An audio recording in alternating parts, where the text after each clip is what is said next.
Hey guys, this is Limerick Fisherman. I want to talk a little bit about frog fishing. You know how I love to do it.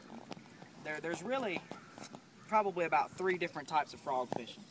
You know, you've got one that's kind of open water frog fishing where you're casting to stuff like this, pan over, stuff like seawalls and overhanging bushes, and you're making real precise, accurate casts to a lot of stuff. You know, you're fishing for fish that are on the prowl.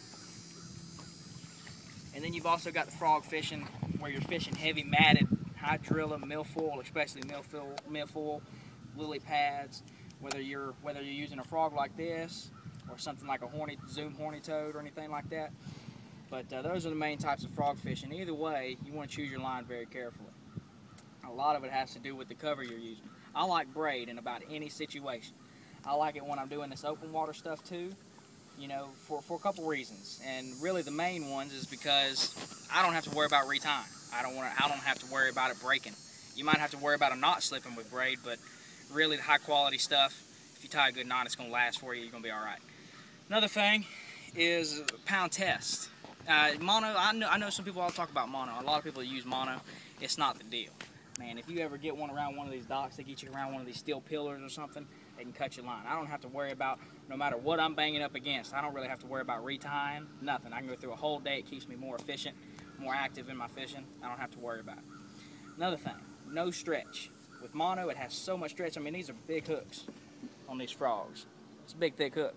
If you're going through a nice fish, if you're going through bone, that mono, I don't care what kind of rod you got, I really don't feel you get a good hook set. It just feels so weak. When I used to use mono, even if you're using like 20 pound, it just doesn't have the strength. You just feel it in the hook set that it's not digging in. With this braid, boy, it digs in. Okay?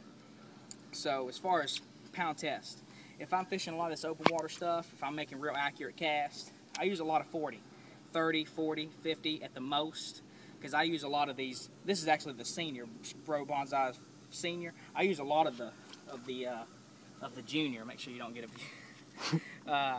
I use a lot of the juniors, and that's a smaller one in it. And to make real good, accurate, long cast, I use a little bit lighter braid a lot. I use it a lot, the juniors. So I like the 40s. You make real accurate.